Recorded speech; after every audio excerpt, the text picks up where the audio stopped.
Hey, I'm on the Dr. Phil Show stage right now. Okay, I just have one question. Do you remember when I was doing the sugar baby stuff, when I was online, and I was like doing whatever, and Ryan would get on my phone and text the guys for me because he told you, quote, I know what guys want to hear?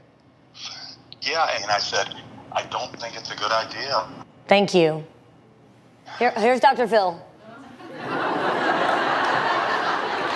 You're a very good sport, and thank you. We didn't mean to ambush you in that way, but it really helps to clear up because she was telling exactly what you just said, and to have that verified is really very helpful in helping these guys work this out.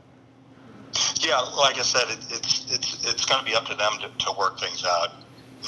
Nobody can solve anybody's problems but themselves. They got to be responsible for their own actions. Well, sometimes having some guidance does help. You're very kind to take the time to help us out. Thank you so much. Thank you, sir. Bye-bye. Bye. Oh my God. I'm sorry.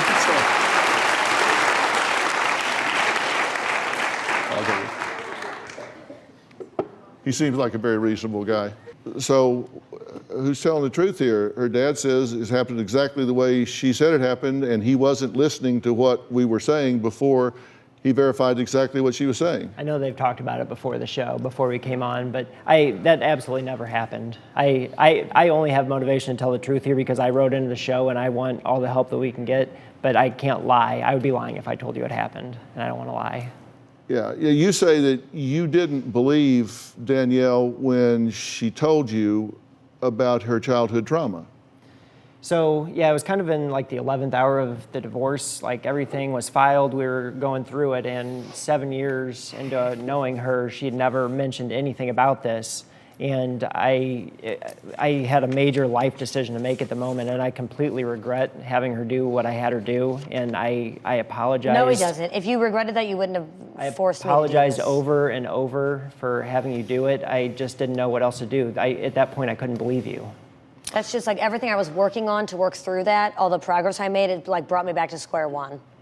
Basically, the polygraph asked whether or not she was abused as a child, sexually and physically, and the results, she said yes, and the results are that that was not deceptive, that she in fact was telling the truth, and apparently it was not a close call. Mm-hmm. So she was telling the truth. Mm-hmm.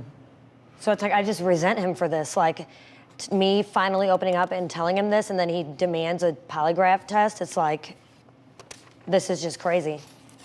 And I'm certainly not going to be specific about it here because that is your business, and so I'm not going to ask you about it here. I'm not going to talk about it here. But you told him that. He didn't believe you. You verified that that was true, just like you verified what happened concerning contacting the sugar babies and him helping you. You verified that with your father when your bluff was called on that. Ryan says when he filed a divorce, he wanted full custody of their 2-year-old daughter because Danielle was not mentally stable enough to be a good mother, something Danielle says she cannot forgive. So there's a lot of resentment being built up here because of challenges that are being made to things that she says are just simply not true. Resentment being built up here because he says she's doing things that are offensive to his sensibilities as a man and a husband and a father. So this just seems like a powder keg, and they're giving off sparks. So what do we do?